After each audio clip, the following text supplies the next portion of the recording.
Hi, I'm Joe Masabni, Extension Vegetable Specialist with Texas A&M AgriLife Extension. I'm happy to be here, and I wish this was a live program, but this is a presentation on ginger and taro that was done 2 or 3 years ago, and there's nothing growing right now in May of 2020. So I thought it'll be recorded and be happy to answer any questions you have by email or call my office, and I'll be happy to answer any questions. I hope you enjoyed this presentation. Let me start first with ginger. Ginger, the official name, the scientific name is Zingiber officinale. It's a flowering plant that you eat the rhizome, which we call in English ginger root or simply ginger. We use it as food flavoring, but like a spice, but in other countries they use it as folk medicine. Actually, if you boil ginger root in the winter, it's a great for chest cold. I've used it before. You feel chest cold or just cold in general. Ginger tea warms you up altogether. It's a perennial. The root is a perennial. The plant is annual. It grows and dies every year. So it's called herbaceous perennial. So every year it grows to about 3 foot tall, and then the top dies. You can harvest it then or just leave it to get bigger the next year.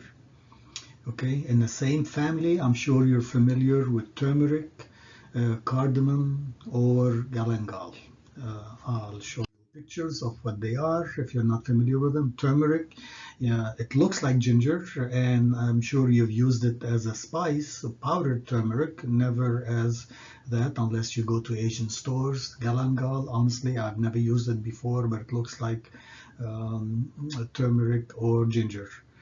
Cardamom, I've used seed pods as when you dry it, and it's a great food flavoring. I've never used the rhizomes or the root parts personally myself. Okay, so I have grown ginger for many years, and I'm going to share with you what I did in 2016 when I grew them in a greenhouse. Now, remember, ginger will not grow well outside, especially in Texas. We have too much sun; it is too hot. So if you can grow it outside if you have a partial shade or somewhere that doesn't get too much sun. That is not an issue. Heat is not the issue. It's just the sun brightness that it does not like. So in my greenhouse, I always have extra pots and extra media. And when I take my plants outside, I have all that bench space. So every year I plant them in 3-gallon pots and have a wonderful crop just for fun. Um, so and I don't buy fancy rhizome, order them virus free or disease free from Hawaii, which you can do if you want to be, and I recommend you do that if you are a commercial grower. But as a hobbyist, I get it from the store, and so it looks like that. Yeah, I've seen it in Asian stores, definitely. I've seen even in Hispanic markets. Sometimes in Walmart or stores like that, sometimes they cut when they start to grow, they cut them. So if you see a rhizome root with that is the parts shaved off, do not buy that to plant. It's still edible and nothing wrong with it, but not for planting. So these are the eyes that will grow into a plant, and that's what you need. Okay, so I buy from the store, and my policy is anything I buy, even from a nursery, I assume that it has insect or a disease on it. So my tomato seedlings, all the seedlings I buy, I spray neem, I spray, insecticide, horticultural oil to sanitize it before I plant it in my garden. Similarly, with the rhizome root, I assume it must have something on it, and I don't want to bring that disease in it. So I use Dawn soap and a brush, and I brush them, as best as I can and rinse them.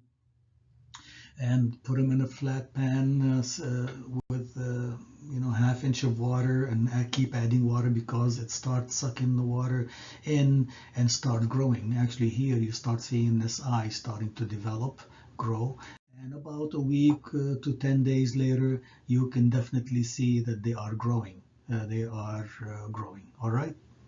So now they are ready to go. What size do you want to plant in the pot? Okay, from the literature that I read, they said cut pieces to about 2 ounces, which I've done here. They definitely need to have an eye or two in that 2 ounce pieces.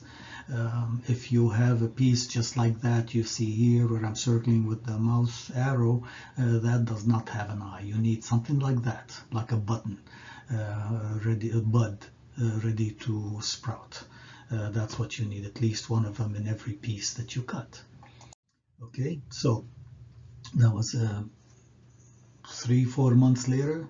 The plants are 3 foot tall, and they're in a greenhouse. There are very few insects. I've seen worms on them, but they really very low maintenance. But they are hogs for fertilizer. The more fertilizer you give them, the more they grow, and the bigger the pot they should be. I started them in a small cup, moved them to a gallon pot, moved them to a 3-gallon pot, and a few of them I had to move to a 5-gallon pot because they can get bigger if they're fertilized well. I did not fertilize as much as I should, according to the literature. This is just as a hobby, just to have something growing on the bench in the greenhouse where there's nothing else being used, and to eat ginger over the winter, just as a fun activity. Um, so here's another study in 2016. So I've done it in 16, 17, 18.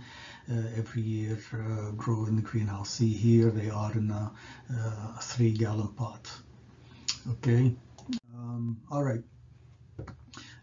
So by November, September, October, they start flowering. The flower stalks start to wilt. When do you harvest it? You can harvest it now. You can harvest it when even leaf stems start to wilt and fall off. Okay, there's no window of an opportunity that you harvest it, otherwise the rhizome will rot on you. Okay, and in this picture here on the left, you see the flower stalks at various stages of development and wilting and drying. Now, if you have grown ornamental ginger, the plant kind of look the same in terms of the leaf shape. Maybe the leaves are bigger in the ornamental. The flowers are definitely more prominent. The edible ginger, the flower is not prominent. It's not grown for its flower. But one day I saw water droplets on the ginger flower head, and I tasted them, and they were very sweet. They tasted like ginger tea. So I have coined a new term of endearment. You tell to people you like, you tell them, go suck a ginger. You tell someone, go suck an egg, that's an insult, you're rude, you don't like them. But I like to think that if I tell you, go suck a ginger, it's a term of endearment. I like you, I want you to enjoy life and taste something sweet and have a sweetness in your life. So, go suck a ginger, trademark Jonas Abney. All right, so here I left them in this 1 year. I left them all the way to December. You see, now it's November. Could have been a great time to harvest. September, October could have been a great time. I left 1 year. I left them to see how far they can go and what will happen if they keep going on and on. And you'll see even at this stage. And now, of course, if they were outside or on a cool night, the frost, even cool temperature doesn't have to be frost. Even a light, the cold temperature would have killed them much faster. All right. Now, I told you that literature for commercial grower, they recommend that the initial piece is about 2 ounces. So I did a study to compare the initial versus the final weight. So these green bars are the initial weight, and this is a sample of 14 pieces ranging from 1 ounce up to 5 ounce. Okay, and in the orange bar is the corresponding final weight. So for example, piece number 1 started at 1 ounce and harvest weight was 8.5. Piece number 7, the initial weight was about 3 ounces and the harvest weight was about 18 ounces. All right, and the highest initial weight of about a little over 5 ounces gave me about 23 ounces of harvest weight. Okay, so do you see a trend? I don't see a trend, and I mean, here is the initial weight. You see increasing from 1, slowly going up to 5, various pieces of different weights. I don't see a corresponding trend where the smaller one has a smaller weight than the highest one, because here are 3 pieces that range between 2 to 2.5 ounces initial weight that gave the final weight as about as much as the biggest pieces that started at 4 to 5 ounces. So there's really no connection between the two. This is not a scientific study. This is just observational from 1 year study. I would love to repeat it, something more scientific and more controlled experiment. But my advice stays the same. Minimum is 2 ounce pieces with at least 2 eyes on them. And I prefer that you also pre-germinate them so you know what's alive, what's vigorous, instead of planting them dormant in the garden. And definitely wash them and sanitize them like I showed you, simply with soap and a brush, and rinse them before you plant them. Okay, and here's the correlation between the two. Scientifically, I don't want to bother you with it. This is a trend line. The trend line shows you a trend that with higher initial weight, you have a higher final weight, but it's not statistically significant, because for us an R square has to be 0.9 to be significant. 0.1, to me, that's just luck. All right, so no statistical correlation between initial and final weight. And similarly, no correlation between initial and final weight in terms of number of leaf stalks. I mean, this shows a lower trend, downward trend, I mean, but the R square is still very low. So not statistically significant. And same thing, total weight, meaning not just the rhizome, but the rhizome, the fresh weight, the flower stalk, fresh weight, all that. The total weight compared to the initial, again, statistically not significant, even though it shows kind of indicates that there is an upward trend, but I would ignore that. All right. So I told you, do not plant it outside in the field. You will not get good yields. In 2017, I had extra space in the field, so I planted some out to just see what happens. And that's how the rhizome started. So this is March 23. You see here in the background my tomato seedling. I had extra space, so I planted the extra ginger roots in the field. Okay, planted it deep in the hole. I planted 17 plants, 16 were harvested, so 1 died. The harvest weight ranged between 6 and 35 ounces. Not bad.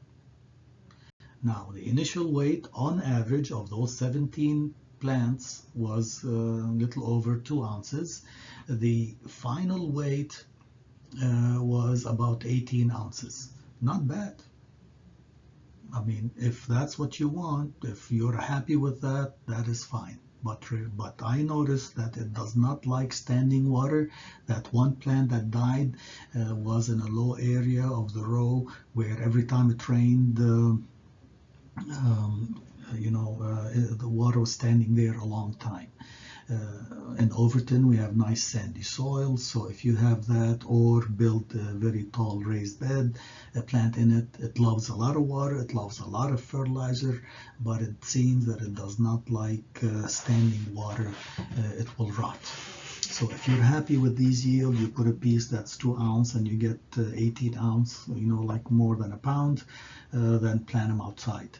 There is definitely, I don't have a picture, but there's definitely a difference in physical structure of the plant. I showed you a picture of those that were in the greenhouse. They're about 3 foot tall, spindly. The one growing in full sun, they were much shorter, much darker green, the leaves much thicker, just adaptation to sunlight, I guess. All right. Ginger flowers. Here's a close-up of ginger flowers. Like I said, go suck a ginger flower. That's the best term of endearment you can tell friends. A lot of ginger flowers. I don't know if this is the time to harvest it before, or maybe harvest it the minute you start seeing ginger flower stalks, so that you don't waste that energy going into the flowers. When I harvested, the rhizomes looked fine, plump, and thick, and so I didn't see any difference effect of letting the plants go to ginger flower on final harvest weight. So here's a close-up of the flower. It's very insignificant. It's not as pretty as the ornamental ginger if you grow it, and they don't come out all at the same time. So really, it's not grown for its ginger. If you want to learn more about ginger and you want to grow more, I suggest this publication by Paul and his colleagues in Hawaii, University of Hawaii Cooperative Extension Service.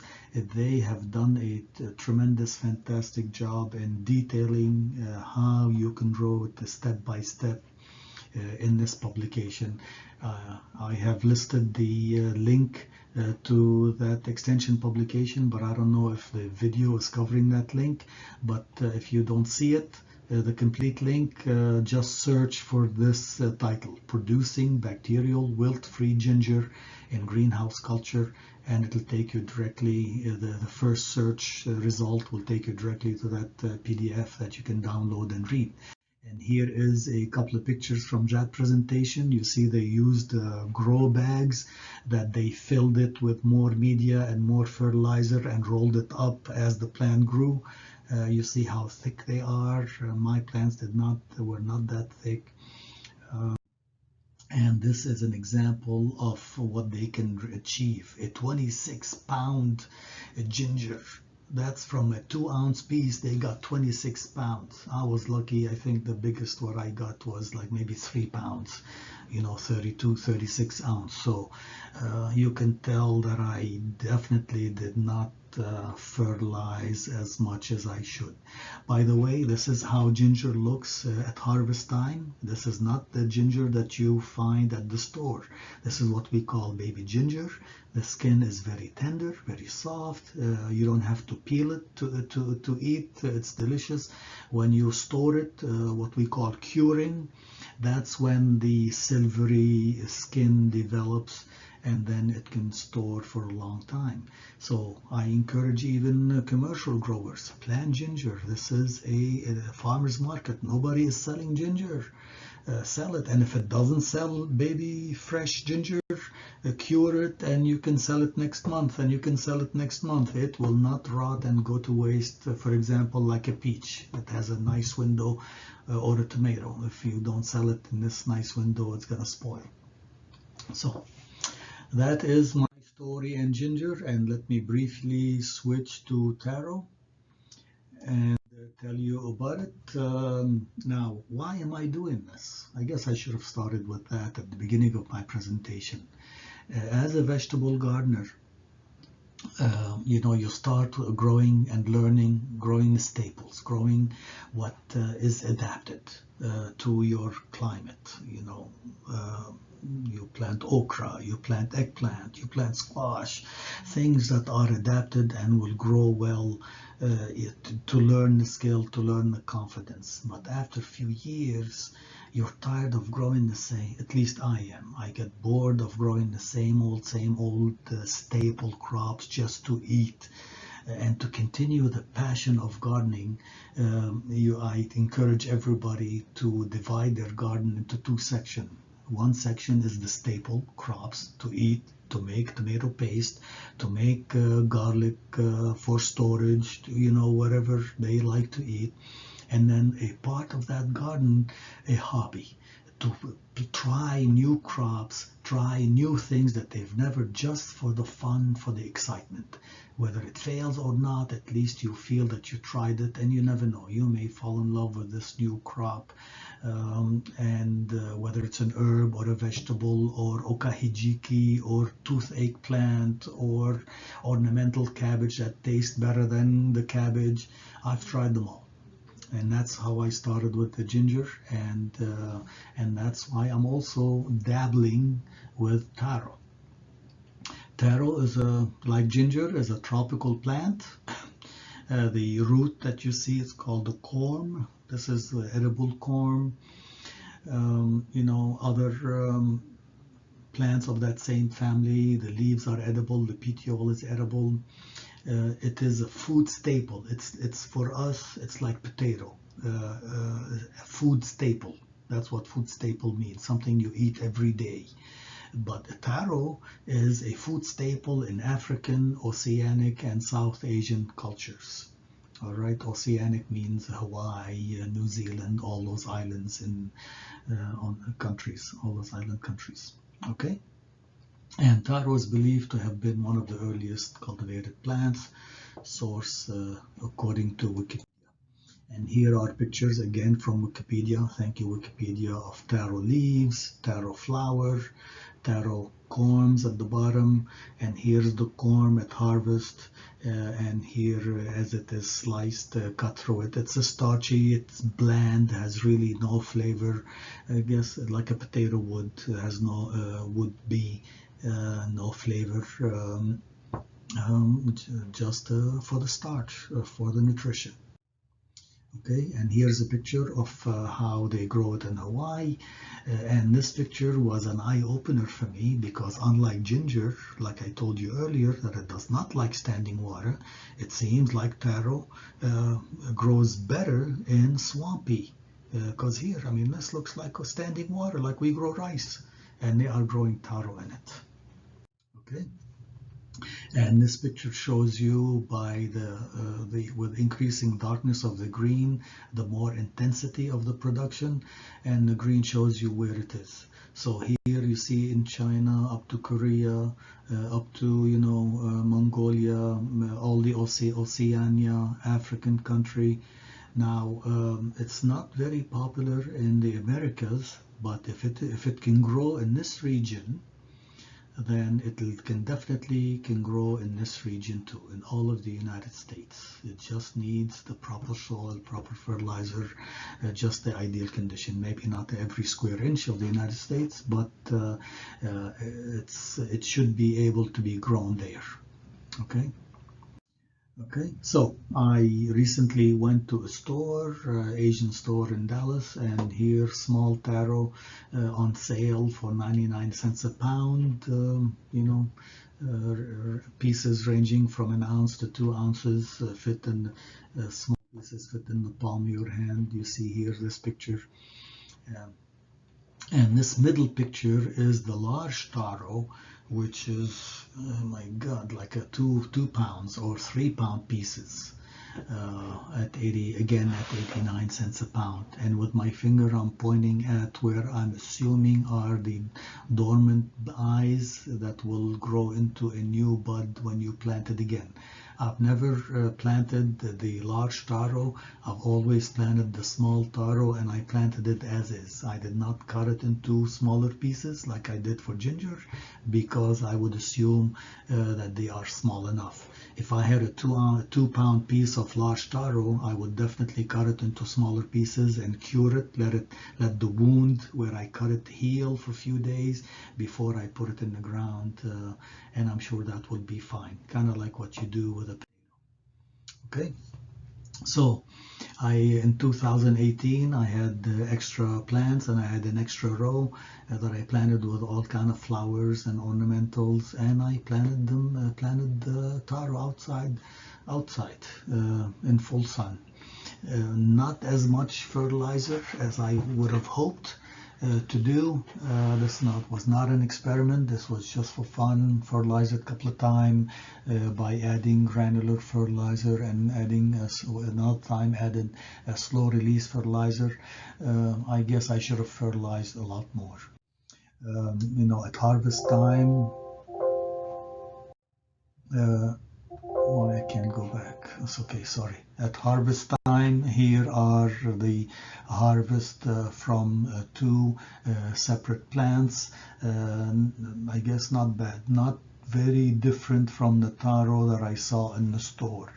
Of course, I did see a lot more pieces that, were multiple, corm and a eye on the side instead of the single pieces that I saw in the store.